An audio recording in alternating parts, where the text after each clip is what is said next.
দেখো, বনটা কত সুন্দর, আর কি চমৎকার তার পরিবেশ। সত্যিই তো। আজ আমাদের বন্ধুরা মনে হয় এই বনকে ঘিরেই কোনো একটি পরিবেশনা করতে যাচ্ছে। হ্যাঁ, তবে শুরু করা যাক। আজকের অনুষ্ঠানের সম্মানিত প্রধান অতিথি, অভিভাবক বৃন্দ, প্রিয় শিক্ষক মণ্ডলী ও সকল ছাত্র ছাত্রীকে হেমন্তের এই মিষ্টি সকালে আমন্ত্রণ জানাচ্ছি স্কলাস্টিকা গুলশান জুনিয়র শাখার ড্যান্স ড্রামা মিউজিক ক্লাবের পরিবেশনায় প্রথিত যশা সাহিত্যিক হুমায়ুন আহমেদের গল্প বনের রাজা অবলম্বনে নাটক আমরা সবাই রাজা দেখার জন্য। সঞ্চালক হিসেবে রয়েছি আমি সামির ফাতিমা আহমেদ। আমি পৃথ্বীজিৎ অধিকারী। প্রিয় দর্শক, শুরুতে জাতীয় সঙ্গীত পরিবেশন করবে মিউজিক ক্লাবের ছাত্রছাত্রীবৃন্দ। জাতীয় সঙ্গীত চলাকালীন সময় সম্মান প্রদর্শনের জন্য সবাইকে দাঁড়ানোর অনুরোধ জানাচ্ছি।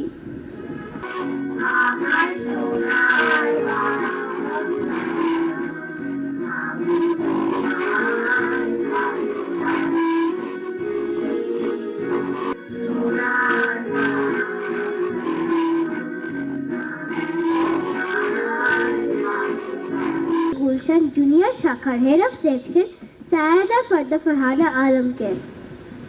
প্রধান অতিথি জনপ্রিয় নাট্য ব্যক্তিত্ব জনাব জাহিদ হাসান, সুপ্রিয় শিক্ষার্থী, অভিভাবক এবং আমার সহকর্মীবৃন্দ, আসসালামু আলাইকুম, শুভ সকাল।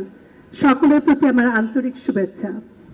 স্কলাস্টিকা জুনিয়র ক্যাম্পাস গুলশানের ক্লাস 1-12 মিউজিক, ডান্স এবং ড্রামা ক্লাবের সকল ছাত্রছাত্রীবৃন্দ আয়োজন করেছে বিশিষ্ট নাট্যকার, কথা সাহিত্যিক হুমায়ুন আহমেদের রচনা বনের রাজা অবলম্বনে ছোট্ট একটি নাটিকা আমরা সবাই রাজা।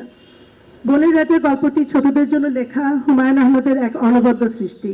ওরা চেষ্টা করেছে নাটকটিকে প্রাণবন্তভাবে ফুটিয়ে তুলতে।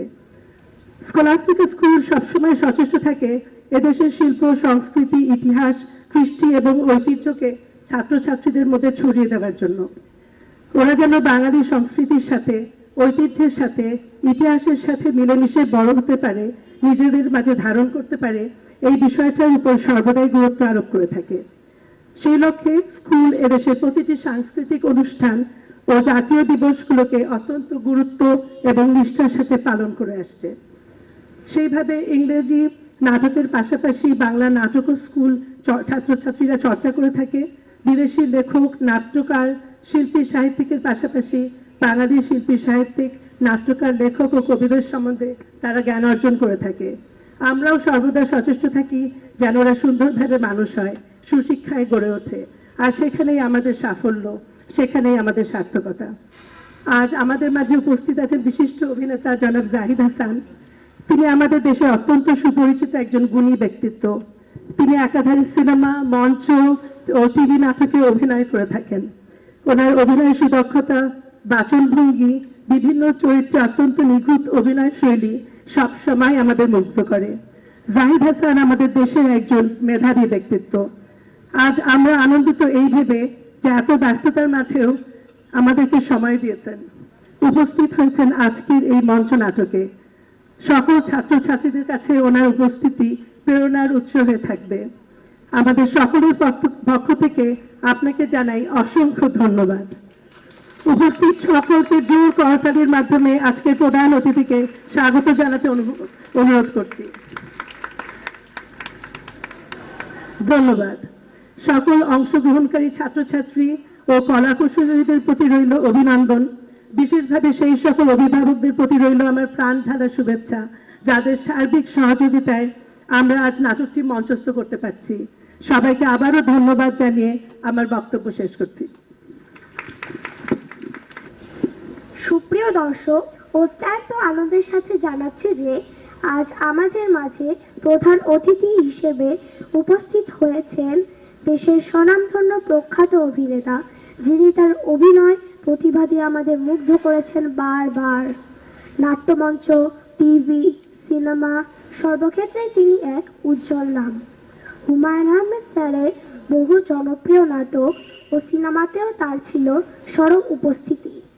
প্রিয় দর্শক, তিনি আর কেউ নন, আমাদের সবার প্রিয় অভিনেতা জাহিদ হাসান।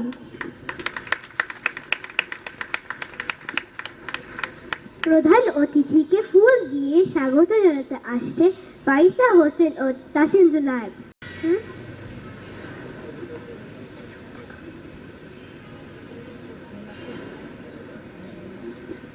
প্রধান অতিথি সবার প্রিয় জনাব জাহিদ হাসানকে কিছু বলার জন্য অনুরোধ জানাচ্ছি।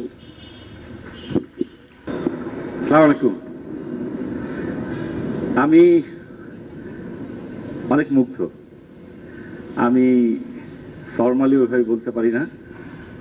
এখানে যারা উপস্থিত আমার বাচ্চারা, আমার টিচার এবং আপনারা যারা এখানকার স্কুল কমিটিতে আছেন, সবাইকে অনেক অনেক ধন্যবাদ।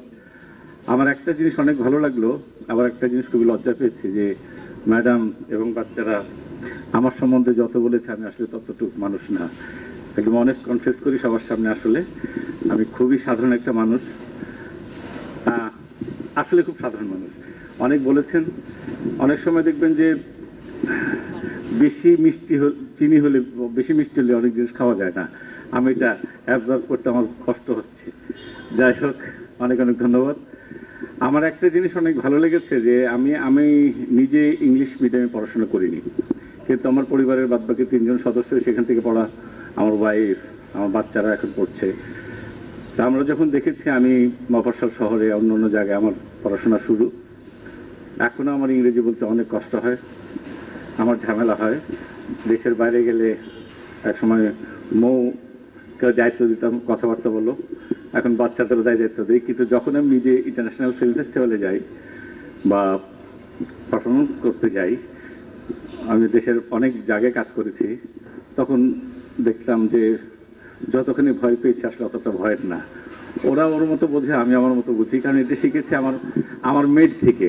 আমি একবার আমেরিকা থেকে আসছি, পুষ্পিতা তখন আমি ছোট, দেখলাম যে একটা আমেরিকান ফ্যামিলির সঙ্গে ওরা বসে আছে, তো ইংলিশ যে 2-1টা শিখেছে, তখন মনে হয় নার্সারিতে নাকি জীবনে পড়তো।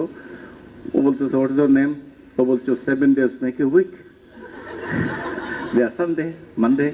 আবার বলতো 7 কালার লাইক এ রেইনবো। এই যে ইংরেজি বললো, কিছুক্ষণ পরে দেখলাম ও কথা বলছে 2-2.5 ঘন্টা ওরা কি কথা বললো এবং দুজন বুঝতে পারছে। তাই মেয়ের থেকে এটা আমি শিখে ফেলছি। তা আমি দেশে যেখানেই যাই, আমি আমার মতো বলি, ওরা ওর মতো বলে, কিন্তু আমরা কমিউনিকেট করতে পারি। মেয়ে হলে আরো বেশি পারি। যাই হোক, আমি যে কারণে আপনারা যারা অভিভাবক আছেন এবং স্কুল কমিটিকে আমি একটা জিনিস খুবই খুবই খুবই ধন্যবাদ দেই। কারণ আমরা সবসময় বলি পড়ো, কিন্তু আরেকটা জিনিস তো লেখা আছে যে more you read more you learn, আবার more you read more you forget, এটাও লেখা আছে। এখন আমার ফ্যামিলিতে, এমনি নিজের কথা একটু বলছি, আমার ফ্যামিলিতে বেশিরভাগ হচ্ছে পিএইচডি হোল্ডার, মাস্টার্স। আমার মা হচ্ছে রত্নগর্ভা, আমি ছিলাম সবচেয়ে ছোট ছেলে। তো মা কষ্ট করে, মা তখন ওই বাংলা সিনেমাটির মধ্যে দেখতো যে আনোয়ার হোসেন থাকে, বড় থাকে, আমি সবচেয়ে ছোট ছেলে। ছোট ছেলেরা কি হয় যে বড় ভাইরা আসবে, মাইক্রো নিয়ে ব্যাগ নামাবে, চলে যাবে, একটু টাকা দেবে। তা আমার মা ভাবতো যে আমার ডাক নাম পুলক, ভাবতো যে এই পুলকটা এই সবার ছোট ছোট সবার ব্যাগ নামাবে, এটা করবে। মা খুবই কষ্ট পেত, যে পড়াশোনা করবে না সিরাজগঞ্জে থাকবে। মা পরে, তখন থিয়েটার করি, নাটক করি, মা কষ্ট করে বললেন যে বাবা যাই করিস মাস্টার্সটা কমপ্লিট করিস। এর ভিতরে আমি এগ্রিকালচার ইউনিভার্সিটিতে পড়ার জন্য আমি চলে গেলাম ময়মনসিংহে। দেখলাম যে পড়াশোনা অতটা ভালো লাগে না, হাফ প্যান্ট পরে টাকি মাছ কি সেটা বোঝায়, পাট কোনটা কোন ধরনের, আমন ধান না ইরি ধান, আর আমার নাটকে পড়ে থাকে মন। প্রথম কয়েকদিন পরে ওখান থেকে চলে গেলাম, একটা সুযোগ পেলাম, পাকিস্তানে চলে গেলাম, একটা কো-প্রোডাকশন ছবি, বাংলাদেশ পাকিস্তান শ্রীলঙ্কা, ছবিটার নাম বলবান। আমি খুবই পিচ্ছি ওই সময় ওখানে করেছি। যাই হোক, আমি যে কারণে বলতে চাচ্ছি সেটা হচ্ছে যে এই যে অভিভাবক এবং টিচাররা পড়াশোনার পাশাপাশি এই যে বাচ্চাদের দিয়ে সব প্রোগ্রামগুলো করাচ্ছেন, এটাতে যে কত বেটার হচ্ছে। অনেক বাচ্চারা আমাদের জাতীয় সঙ্গীত বলতে পারে না, কিন্তু আমি বিবিধের দেখলাম ওরা কিন্তু স্ক্রিপ্ট দেখে না, ওরা ভিতর থেকে বলছে। এটা আমাকে মুগ্ধ করছে, অনেক অনেক ভালো লাগছে যে বাচ্চারা ভিতর থেকে করেছে। এটা ভেরি ইম্পর্টেন্ট। আরেকটা জিনিস সেটা হচ্ছে যে অন্যভাবে নেবেন না, আজকে পেপারেও দেখবেন বা কালকেও দেখবেন, বা এর উপর আমি ফিল্মও করেছিলাম, স্যাটারডে আফটারনুন। ছবিটা এখনো বাংলাদেশে রিলিজ দেয়নি, বাইরে ঘুরেছি আমরা, রাশিয়াতে, অস্ট্রেলিয়াতে আমরা ছবিটা দেখানোর ব্যবস্থা করেছি। সেটা হচ্ছে হোলি আর্টিজানের উপরে। আমরা সবসময় কি চিন্তা করতাম, যারা আরবি পড়ছে বা মাদ্রাসায় আছে তারাই শুধু এই জঙ্গিটার সঙ্গে জড়িত। কিন্তু পরে কি দেখা গেল, যারা হচ্ছে ইংলিশ মিডিয়ামে পড়ছে, গুড ফ্যামিলি, সেখান থেকে এসে তারাও এখানে জড়িয়ে যাচ্ছে। আসলে কে জড়াবে কে জড়াবে না সেটা আমরা বুঝতে পারি না। কিন্তু আমরা যেটা মনে হয়, সেদিন আমরা একটা সিকিউরিটি আর সাইবার ক্রাইম মিনিস্টারে ছিল, আমরা বসেছিলাম, একটা মিটিং ছিল আমাদের। তো ওইখানে দেখা গেল যে আপনারা যেহেতু এখন ওরা অনেক বেবি, কিন্তু আপনি স্কুল থেকে যারা গ্রহণ আপ করবে, একটা জিনিস হচ্ছে যে ওদের যদি এক্সট্রা কারিকুলামের ভিতর না দেওয়া হয়, খেলা মানে ভিডিও গেমে খেলা না, সেটা হচ্ছে মাঠে যেয়ে খেলা, যেটুক মাঠ পাক, সাইকেলিং, সাঁতার, খেলা বা এই যে অভিনয়, এখানে আসলে দেখবেন নতুন থিঙ্কিং আসবে, নতুন ভাবনা আসবে, পড়াশোনার বাইরে একটা আলাদা জগৎ ক্রিয়েট হবে। যখন এই বাচ্চারা আজকে তোমরা যারা আজকে অভিনয় করছো, বোনের রাজার এক একটা যখন আরেকটু বড় হবে, যখন স্ক্রিপ্ট পড়বে, একটা নিউ ক্রিয়েশন, কথার কথা আমি একটা চরিত্র করছি, হতে পারে সেটা আরমান ভাই, হতে পারে সেটা মতি, ওই লোকটাকে তো আমি দেখিনি, কিন্তু আমি সেটা ফিল করেছি। আপনি যখন কোনো উপন্যাস পড়বেন, যখন দেখবেন যে একটা কবরস্থানের পাশ দিয়ে যাচ্ছি, অন্ধকার রাত, ঠাস করে একটা পাখি উড়ে গেল, দূর থেকে একটা শিয়ালের আওয়াজ, এটা পড়ার পরে আপনি আপনার মনোজগতে যে কবরস্থানে ভয় পেতেন, যেখান দিয়ে গেছেন, যে আপনার নানার বাড়ি হোক, আপনার পুকুর বাড়ি হোক, আপনার দাদার বাড়ি হোক, আপনার সেই স্মৃতিটা ভেসে উঠবে। আপনার নিজের একটা কথা আছে যে human mind is a very complex mind, নিজের ব্রেন থেকে আপনার একটা স্বপ্ন ক্রিয়েট হবে, একটা অন্য জিনিস ক্রিয়েট হবে। কিন্তু আপনি যদি দেখানো যায় যে এখান দিয়ে গেছি, ওটা কিন্তু আর হয় না। আর এই বাচ্চারা যদি গুলশান কবরস্থান দেখার পর যদি কবরস্থান বইটা পড়ে, ওরা সে ভয়টা পাবে না। হ্যাঁ, এই জন্য বাবুদের দেখাতেও হবে। আর আপনাদের বারবার এই যারা অভিভাবক আছেন, আমিও এখন অভিভাবক হয়ে গেছে আমার বাচ্চাদের, আমি একটা জিনিস, আমি কখনো কিন্তু পড়ার জন্য, আমি জানি না কিভাবে নেবেন কথাটা, ওই প্রেশারাইজটা করি না। আমি একটা জিনিস বলতে চাই, বাচ্চা তোমাদের উদ্দেশ্য বলতে চাই, বাবু তোমরা যারা আছো, আমি আপনারা আমার চেয়ে অনেক শিক্ষিত, অনেক ভালো, অনেক কিছু করেন। আমার একটাই রিকোয়েস্ট, ফার্স্ট হওয়ার থেকে গুড হিউম্যান বিং হওয়ার চেষ্টা করাবেন সবাইকে। আমার বাচ্চা যেন ভালো মানুষ হয়। ভালো মানুষ হলে একটা উপায় আল্লাহ পাক বের করে দেবেন। আর আপনি অনেক পড়াশোনা করলেন কিন্তু বদমাশ হলেন, অনেক পড়াশোনা করলেন আপনি ঘুষখোর হলেন, মানুষের ক্ষতি করলেন, ওই ডিগ্রির আসলে খুব বেশি দাম নাই। তার থেকে আপনি যদি অ্যাভারেজও থাকেন কিন্তু গুড হিউম্যান বিং হন, সেটা ভেরি ইম্পর্টেন্ট। আর আমি বললাম খুব সহজে, আসলে বলা খুব সহজ, সেটা মেনটেন করা খুবই কঠিন, অনেক অনেক কঠিন। কারণ হচ্ছে আমি নিজে ব্যক্তি জীবনে একদিন চিন্তা করে দেখলাম যে আমার অনেক বন্ধু বান্ধবরা অনেক বড় লোক, হিউজ বড় লোক। দেখলাম যে এখনো তো সেটা সম্ভব না, কারণ আমি এই বয়সে এসে তো ব্যবসা করে ওটা পারবো না। চিন্তা করলাম আচ্ছা আমি যদি এইটা করতাম ওটা করতাম, দেখলাম কোনোটাই সম্ভব না। আসরের ওয়াক্তে আজান হচ্ছে, একদম অনেস্টলি বলি।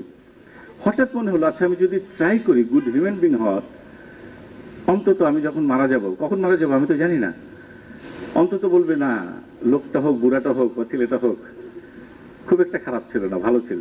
যেটা আমার পরবর্তীতে লাইফের লাইক এ রিলে রেস, আমার বাবা কি করে গেছে সেটা আমাকে নিতে হচ্ছে, আমি কি করবো, আমার সন্তানরা নেবে বা আমার দেশের মানুষরা নেবে, সেটা ভেরি ইম্পর্টেন্ট আমি ব্যক্তিগতভাবে মনে করি।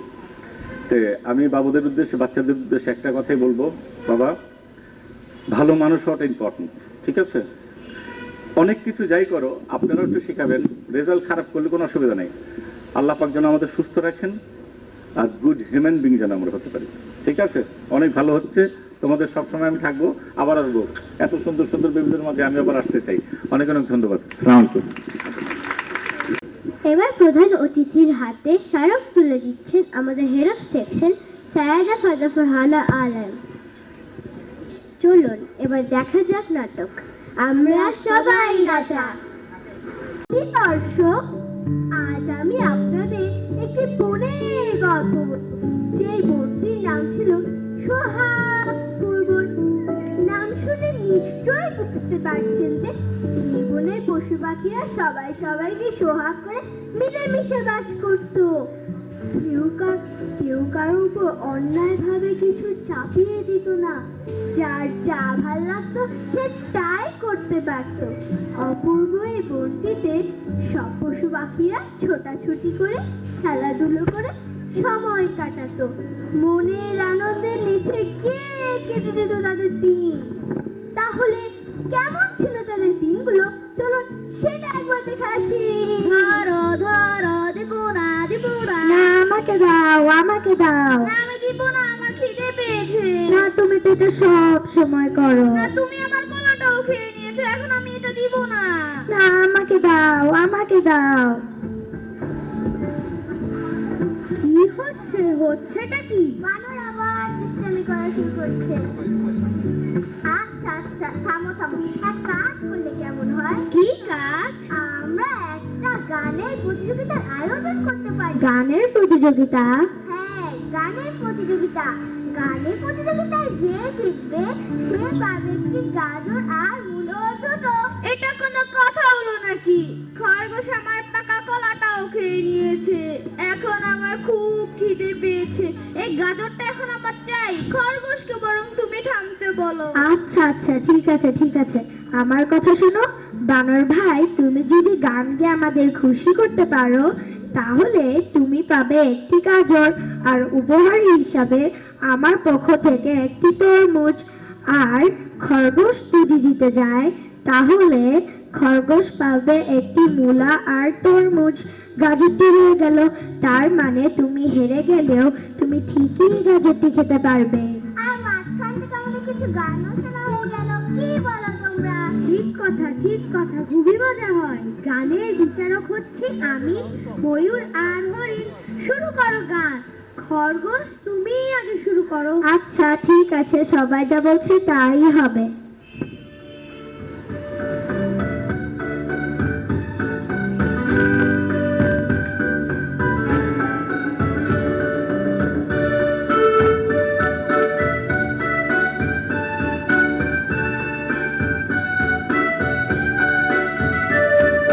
গাজর মুলা খাই, মুলা গাজর খাই, গাজর আমি খুশি মনে খাই, আমি তাই আরো খেতে চাই। ধিন টানা ধিনা ধিন টানা ধিনা ধিন টানা ধিনা ধিন। গাজর মুলা খাই, মুলা গাজর খাই, গাজর মুলা খাই, আমি মুলা গাজর খাই।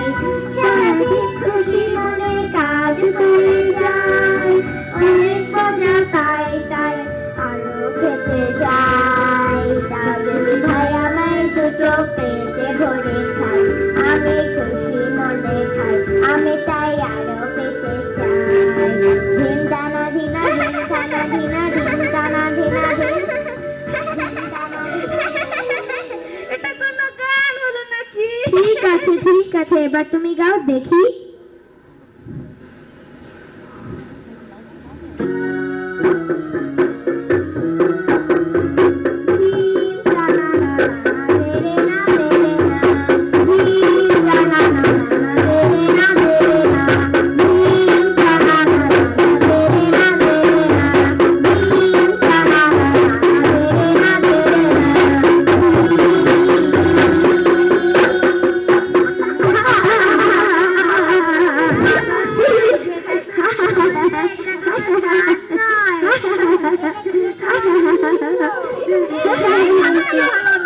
তোমরা এখানে গান গেয়ে যাচ্ছ, আর ওদিকে কি হয়েছে সে খবর তোমরা রাখো। কি হয়েছে ভাই, কি হয়েছে? কাল রাতের বৃষ্টির ঝড়ে গাছপালা সব ভেঙে পড়ে আছে। সিংহের ছানাটাও কোথায় যেন ভেসে গেছে। বলো কি? এক্ষুনি খুঁজে বের করতে হবে। ভাঙা গাছপালাগুলো কেউ সরাতে হবে। চলো তো সবাই মিলে খুঁজে বের করি। চলো চলো ভাই। আমরা সবাই মিলে নিশ্চয়ই সিংহের ছানাকে খুঁজে বের করতে পারবো। ও পেয়েছি, পেয়েছি। পেয়েছো যে কুমিরের মধ্যে পেয়েছি। কিছু হয়নি তো? না, কিছু হয়নি। এই খুশিটা একটা গান হয়ে যাক। কোথায় সবাই চলে এসো।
তাই না? কিন্তু আশ্চর্যের বিষয় যে এই বনের রাজা প্রজা এসব ছিল না। কেন ছিল না তা আমি বলতে পারবো না। মনে হয় এই বনের পশুদের কোনো রাজারই দরকার ছিল না, কিংবা তারা জানতোই না যে বনে রাজার দরকার। কিন্তু এভাবে বেশি দিন চলতে পারলো না। অনেক দূর থেকে একদিন এক দ্রুত শেয়াল এসে তাদের সব জাতি বন্ধ করে দিল। সে প্রথমে সে কি করলো জানো? না, আমি আর বলতে পারবো না। তার চেয়ে চলো আমরা ঘটনাটা ঠিক চোখেই দেখি। ওই যে হরিণ চলে এসেছে। ঘটনাটা এখান থেকেই শুরু।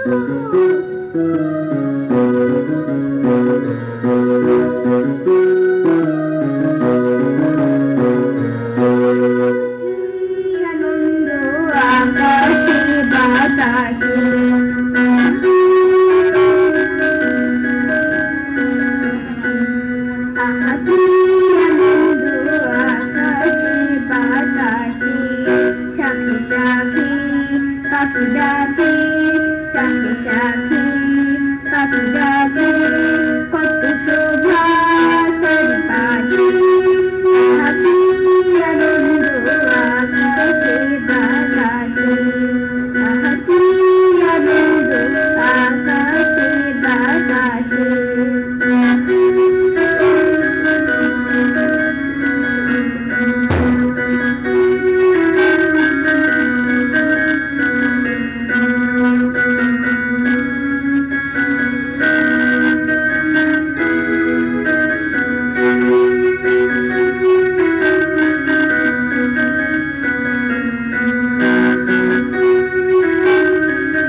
আমাকে দেখি চিনতে পারছো না?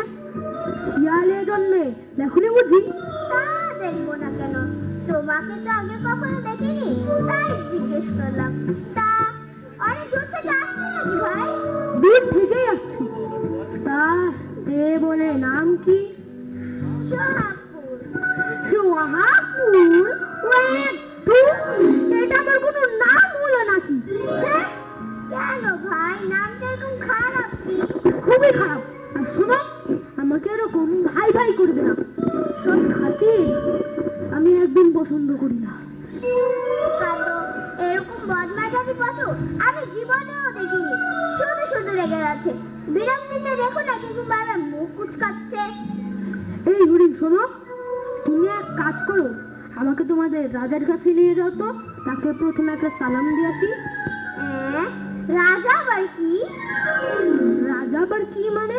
এই বনে কোনো রাজা নেই? না তো। রাজা নেই তো বন শাসন করেছে। দুষ্টু পশুদের শাস্তি দেয় কে? অন্য বন থেকে পোষা এলে তাদের তাড়িয়ে দেয় কে? কেউ দেয় না। কেউ দেয় না? এটা দেখে ভীষণ বোকা পশুদের রাজ্য। কে বলো অন্য বনে পোষা এই কথা জানলে লজ্জায় তোমার মাথা ঘাটা যাবে। কি বলছো ভাই? আমি তোমার কথা কিচ্ছুই বুঝতে পারছি না। আমি যখন এসে পড়েছি তোমাদের কিচ্ছুই ভাবতে হবে না। সবাইকে খবর দাও যে এখানে একটা সভা হবে। সভা আবার কি? সভা কি তাও জানো না? না তো। সভা মানে হলো সব পশুরা একসঙ্গে হবে। সেখানে যারা বুদ্ধিমান পশু তারা বক্তৃতা করবে, আর যারা বোকা পশু তারা শুনবে, মাথা নাড়বে আর হাত তালিবে। এই নামে হলো সভা। ও তাই বুঝি? তাহলে আমি সব পশুর খবরটা দিয়ে এবার যাও। তাহলে আমি সব পশুর খবরটা দিয়েছি। তাই যাও।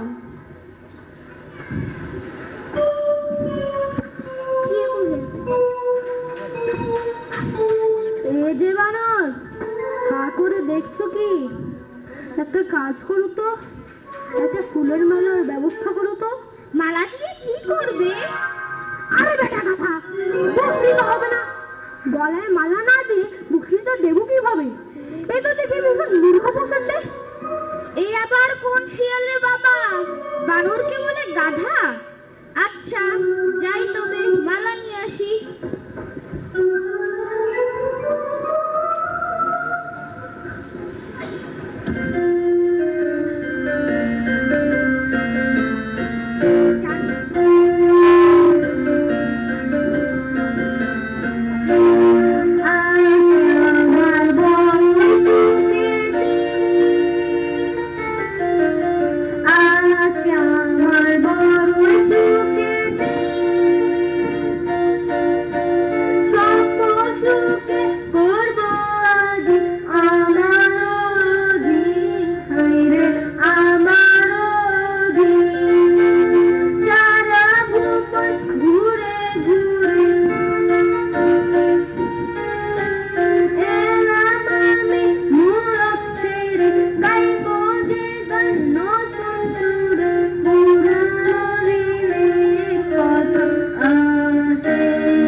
দেখলেন দর্শক মণ্ডলী, বলেছিলাম না শেয়ালটা ছিল খুবই দুষ্টালোভী আর বনের পশু পাখিরা না বুঝে এক অপরিচিত কথা পশুর কথা বিশ্বাস করে শিয়ালের পাতে পা দিল। ওই যে সব পোষায় চলে আসছে সভা করতে, যাই সভাটা দেখে আসি।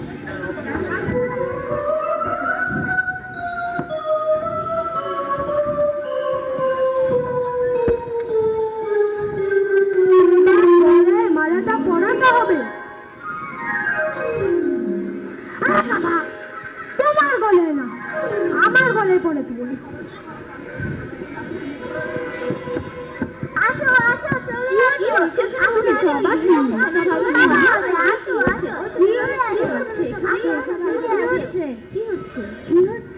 কি ব্যাপার, কি হচ্ছে একটু খুলে বলুন তো।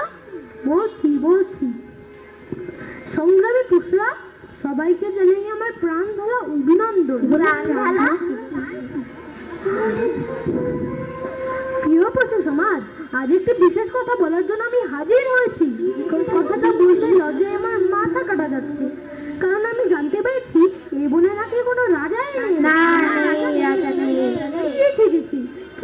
প্রিয় পশু সমাজ, আপনারাও আমার সঙ্গে বলুন, রাজাই হচ্ছে বনের শোভা, যিনি দুষ্ট পশুদের শাস্তি দেন। আমাদের মধ্যে তো কোনো দুষ্ট পশু নেই। মাঝে তুমি কথা বলছো, তুমি তো দুষ্ট পশু। খবরদার আর একটাও কথা বলবেন না। কাজেই আজকে সবাই আমরা একজন রাজা ঠিক করবো। সে হবে সোহাগপুর বনের রাজা। রাজা করবেটা কি? কিছু করবে না, শুধু শুয়ে বসে থাকবে আর প্রজাদের মঙ্গল চিন্তা করবে। অন্য পশুরা তার খাবার দাবার এনে দেবে। বাহ, মন্দ নয়। এটা কোনো সহজ ব্যাপার নয় সিংহ, খুবই কঠিন কাজ। কি সব বলছো? এত বকবকানি ভালো লাগছে না। যে কোনো একজনকে রাজা বানিয়ে সভা শেষ করো, আমার ঘুম পাচ্ছে। ঠিক কথা, কিন্তু একজন কাউকে ইচ্ছে করলেই তো রাজা বানানো যায় না। রাজার অনেক গুণ থাকতে হয়। রাজা তো অসম্ভব বুদ্ধিমান। তাহলে তো আমাকেই রাজা হতে হয়। আমার মতন বুদ্ধি কার আছে? এরকম একটি জাল বানানো কি সহজ কর্ম? না, পোকামাকড়দের তো রাজা হওয়ার নিয়ম নেই। রাজাকে হতে হবে সুন্দর। পাখির সাথে নতুন কুৎসিত কেউ রাজা হতে পারে না। রাজাকে হতে হবে রূপবান।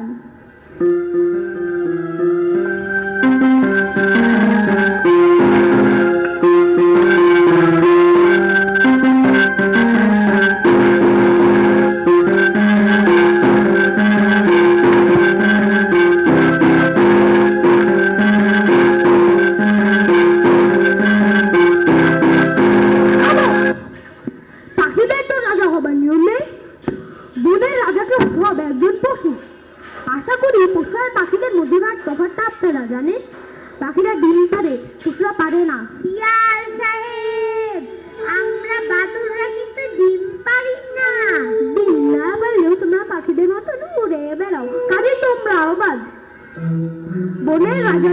চারটি পা থাকতে হবে। কাজেই বানরও হতে পারছে না। মনে রাখবেন, বনের রাজার চারটি পা থাকতে হবে, চারটি। শিয়াল সাহেব, আমার চারটি পা আছে নিশ্চিত।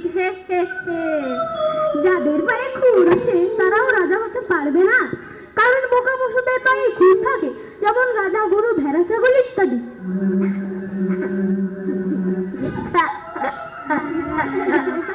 আমাদের রাজা হবার নিয়ম আছে তো, নাকি তাও নেই? না, আপনাদেরও নিয়ম নেই। কেন কেন? কারণ তাদের গায়ে শক্তি অনেক বেশি, কাজেই তারা হবে রাজার সৈন্য আর সেনাপতি। সেটা মন্দ নয়। আর আমরা কি হব? আপনারা হবেন পুলিশ। পুলিশ? এটা আবার কি? সৈন্যদেরই মতন, ওটাও খারাপ না। প্রিয় সমাজ, আমরা বুঝতে পারলাম যে রাজা হওয়ার জন্য শুধু বাকি থাকছে আমি। এখন আপনারা ভোট দিন।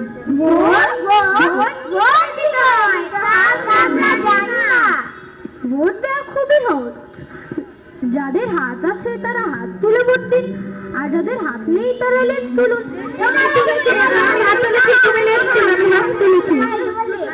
ধন্যবাদ সবাইকে।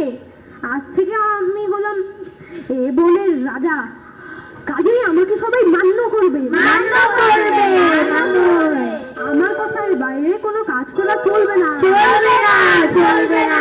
আর আমাকে সবসময় কুন্নিশ করে চলতে হবে। আর অনেক নিয়ম আছে যা ধীরে ধীরে জানিয়ে দেওয়া হবে। আজকের মতন সভা এখানে।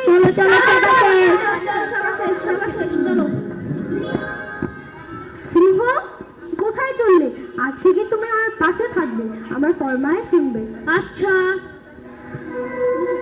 শোনো সিংহ, তোমার সর্বপ্রথম কাজ হলো টেবিলের যত শেয়ার আছে কাল ভোর হওয়ার আগেই তাদের সবার লেজ কেটে দিবে।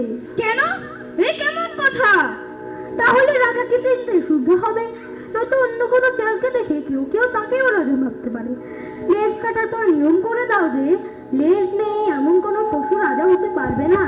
লেজ নেই এমন কোনো পশু রাজা হতে পারবে না। লেজ নেই এমন কোনো পশু রাজা হতে পারবে না। লেজ নেই এমন কোনো পশু রাজা হতে পারবে না। লেজ নেই এমন কোনো পশু রাজা হতে পারবে না।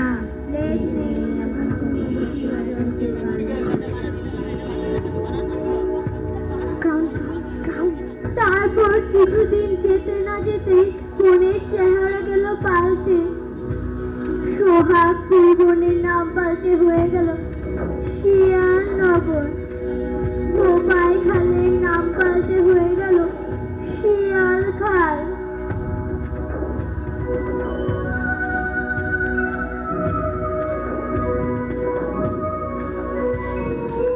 বনের সব পশুদের আনন্দ গেল মুছে।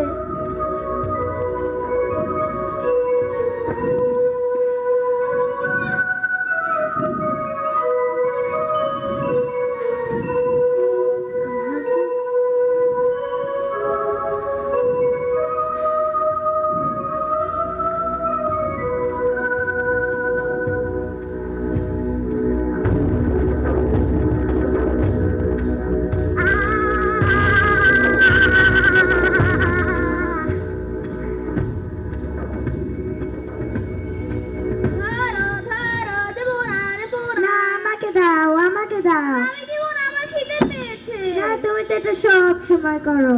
না, আমি দিব না।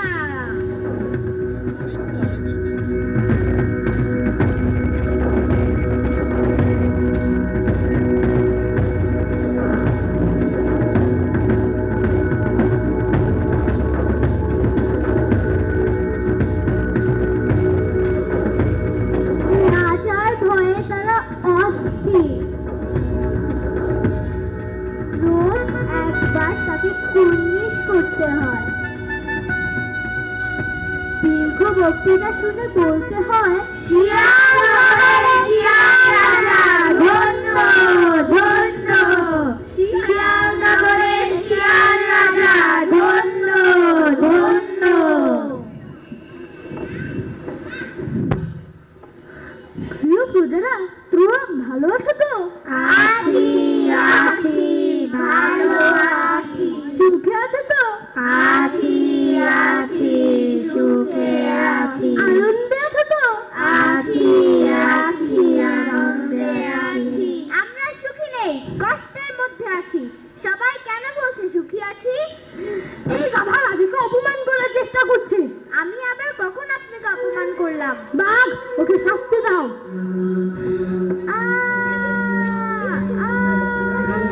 এই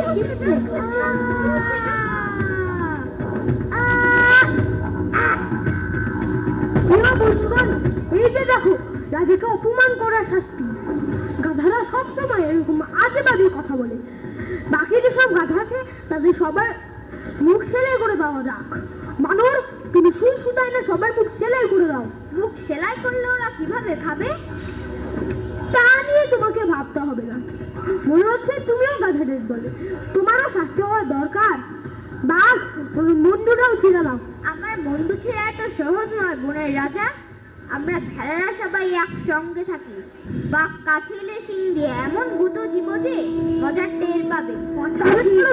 ওদের শাস্তি না দেওয়াই ভালো। তাহলে বরং মন থেকে বের করে দাও। বন থেকে বের করে দেওয়ার কথা কি যেন শুনতে পাচ্ছি। কথাটা আমার ভালো লাগছে না। যে বনে জন্ম সেই বনে থাকবে না, যাবে অন্য বনে। এ কেমন কথা? অন্য বনে থেকে কেউ এসে রাজত্ব করবে, এটাই বা কেমন কথা? শিয়ালকে যদি রাজা বানাতে হয় তাহলে আমরা আমাদের নিজেদের শিয়ালকেই বানাবো। এগুলো শিয়ালরা কিভাবে রাজা হবে বলো? ওদের তো লেজ নেই। রাজা হতে হলে লেজ থাকতে হয়। ওদের লেজ কে কাটিয়েছে এটা তো আমরা জানি। কি ভাইরা জানি না?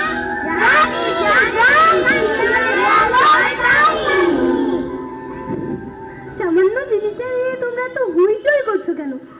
গাধার মুখ সেলাইয়ের কথা নিয়ে তো সব উল্টাপাল্টা কথা হচ্ছে। আরে ওটা তো ছিল ঠাট্টা। পশুরা তো আমার সন্তানের মতো, ওদের মুখ কিভাবে সেলাই করবো বলো? ঠাট্টা করছিলাম। আমার কাছে তো ঠাট্টা মনে হয়নি। মনে হয়নি কারণ তোমার বুদ্ধি অনেক সূক্ষ্ম। চিকন বুদ্ধির পশুরা ঠাট্টা বুঝতে পারে না। প্রিয় পশু সমাজ, আমি এই চিকন বুদ্ধির মহিষকে প্রধানমন্ত্রী বানাতে চাই। আপনারা ভোট দিন। আমি প্রধানমন্ত্রী হতে চাই না। তাহলে তুমি কি হতে চাও বলো? যা চাইবে তাই হবে। আমি তোমার বুদ্ধি দেখে খুব খুশি হয়েছে। তুমি কি চাও বলো? আমি চাই তুমি এ বন ছেড়ে চলে যাও। যেখান থেকে এসেছো সেখানে যাও।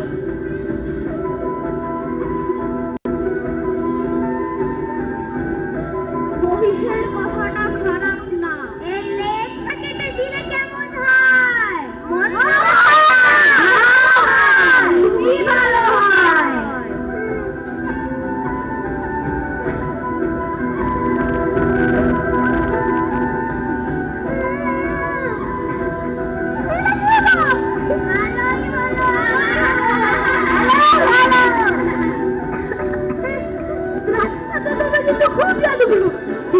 তোমার চলে এসেছে। এখন তুমি আর রাজা নাও। লেজ নিয়ে রাজা হতে পারে না। দূর হও, দূর হও, দূর হও, দূর হও,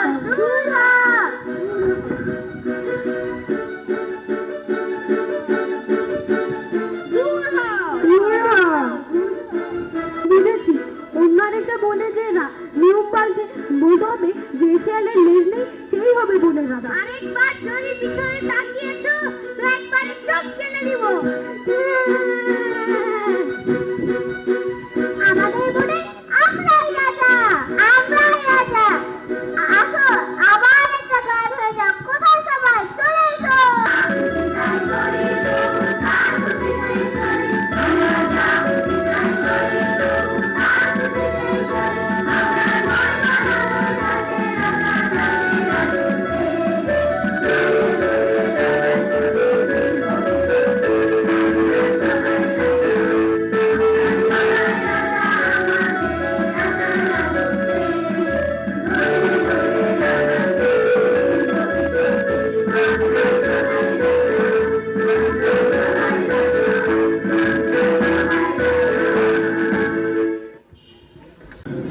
সবসময় আমরা ক্লাস 1 and 2, আমি আমার জীবনের কথা বলি, ক্লাস 1 and 2-তে অভিনয় তো দূরের কথা, মার কাছে যে একটা জিনিস ঠিক মতো চাবো সেটাও মনে হয় যেতে পারতাম না।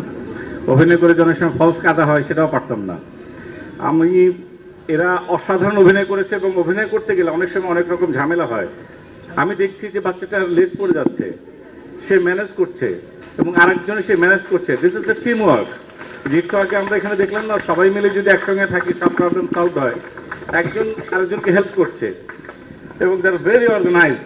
আমি আপনাদের ডিরেক্টর এবং টিচারদের থ্যাঙ্ক জানাতে চাই। আমি এই বাচ্চাটাকে দেখলাম, এই বাচ্চাটাকে দেখলাম, ওখান থেকে ওরা প্রাণ করছে এবং টোটালটুকু ওদের মুখস্থ, যেটা আমাদের থিয়েটারে কাজ করতে গেলে আমাদের শুধু আমার চরিত্র না, যেমন একটা অভিনেতা বা অভিনেত্রী পুরো নাটকটা মুখস্থ থাকে তখন নিজের অভিনয়টা বেটার হয়, নিজের ডায়লগ যখন মুখস্থ থাকে অনেক বেটার হয়। এবং সমন্বয় করা, একজন ডায়লগ বলছে আমি রিয়াকশন দিচ্ছি, একা একা কথা বলার থেকে এইটা আরো টাফ, যে একজন এখান থেকে এক্সপ্রেশন দেবে, বাচ্চাগুলো ওইখান থেকে ডায়লগ দিচ্ছে, এটা অনেক বেশি কঠিন। এই যে সমন্বয়টা আপনারা করাতে পেরেছেন এবং তোমরা করছো, অনেক বেটার, অনেক মুগ্ধ। ওদের থেকে আসলেই শেখার আছে। আমি কিন্তু খামাখা বক্তব্য দেওয়ার জন্য বলছি না, অনেক অনেক মানে আপনাদের এখানে একটা জিনিস ঠিক হলো, সেটা হচ্ছে যে আপনারা ছোটবেলার থেকে যে জিনিসটা শিখাচ্ছেন, টিম ওয়ার্ক এবং এর সমন্বয়, একদম প্রপার জিনিসটা, এটা যদি ঠিকমতো ধরে রাখতে পারে, নাটক তো একটা লাইফের একটা অংশ। সবাই তো আর অভিনেতা হবে না এখান থেকে দেশ চালাবে, অনেক বড় কিছু হবে, দিন শেষে ভালো মানুষও লিমিটে গেল। আর আপনি নিচে আছেন কেন, আপনি উপরে আসেন। এটা হাতে এরকম করে একটা মিউজিক নাই, ওটা নাই, সবার সবাই যে হইলো, সবাই এসে দিকে এরকম করে।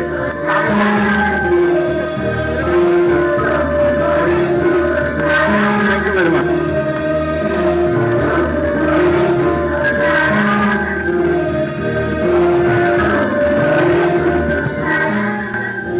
আমরা স্যারকে একটু অনুরোধ করবো বাচ্চাদের সাথে থাকার জন্য। আমরা একটা গ্রুপ ছবি নিব। ধন্যবাদ। আসো, তোমরা সামনে চলে আসো।